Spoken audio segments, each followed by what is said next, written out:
Bismillahirrahmanirrahim. Rabbis rohli sodri wa yassirli amri wahlul uqdatam min lisani yafqahu qawli. Assalamualaikum warahmatullahi wabarakatuh. Perkenalkan, nama saya Ahmad Dhani Febrian, NIM 12080211822. Saya dari kelas B Agroteknologi. Ya. Nah, di sini saya akan membahas materi tentang transkripsi pada mata kuliah genetika. Kita langsung saja. Transkripsi adalah menghasilkan RNA dengan cetakan berupa DNA. Nah, berarti dari DNA sehingga menghasilkan RNA, itu intinya ya. DNA yang mengalami transkripsi dapat memiliki satu atau lebih gen. Proses ini terjadi dalam nukleus.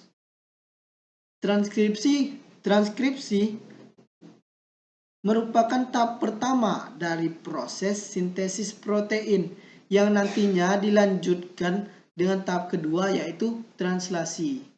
Nah, pada kali ini saya akan membahas tentang transkripsi, tidak membahas tentang translasi. Alhamdulillah.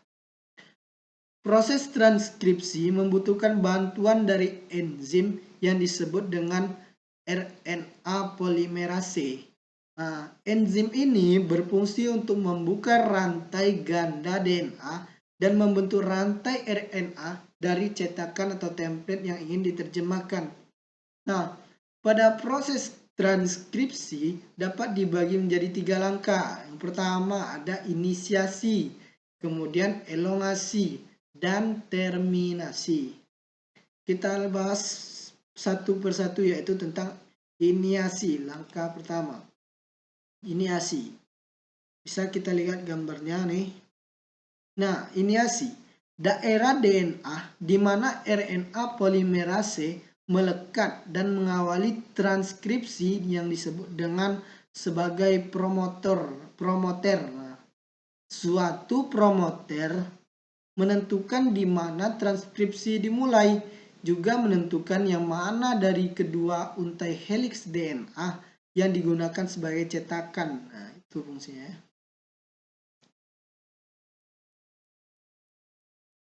Poin yang penting dari transkripsi ini, pada DNA, adenin akan berpasangan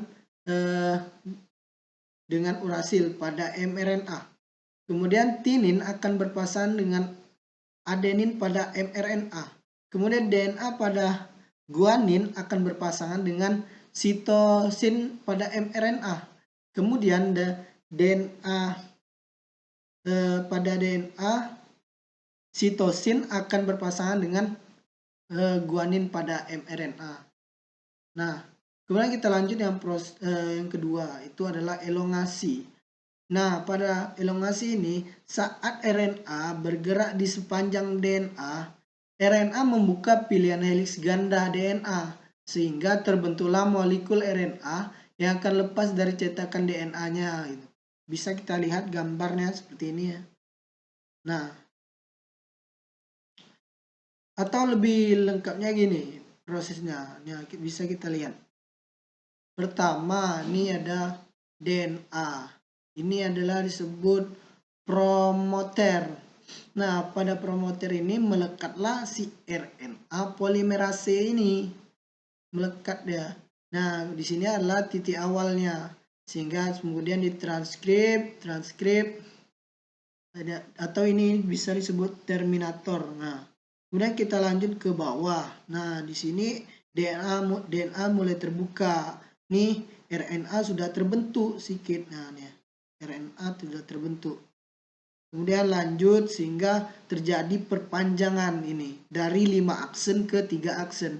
Pada pemanjangan ini disebut dengan elongasi yang tahap kedua tadi. Yang ini. Nah, kemudian kita lanjut ke tahap yang ketiga, yaitu ada transkripsi.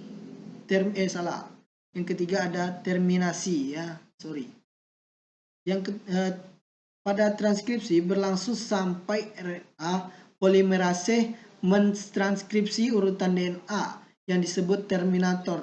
Terminator yang ditranskripsi merupakan suatu urutan RNA yang berfungsi sebagai sinyal terminasi yang sesungguhnya pada sel prokariotik.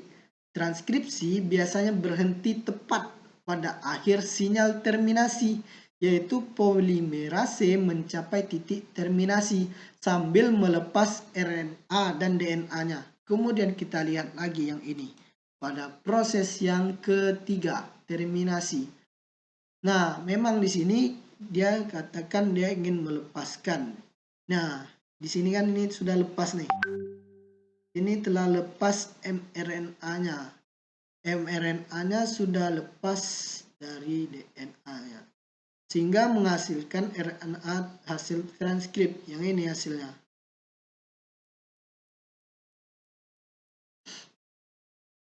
Nah, pada hasil terbentuknya mRNA tadi mengandung 3 basa nitrogen yang bisa kita sebut dengan kodon.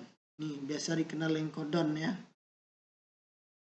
Kemudian yang ini nih, si kodon ini keluar dari mRNA melalui kemudian si kodon ini keluar dari mRNA, si kodon ini keluar dari nukleus melalui pori-pori nukleus.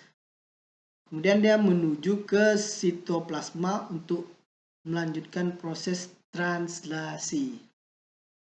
Baik, itulah dari saya. Sekian dari saya. Wassalamualaikum warahmatullahi wabarakatuh.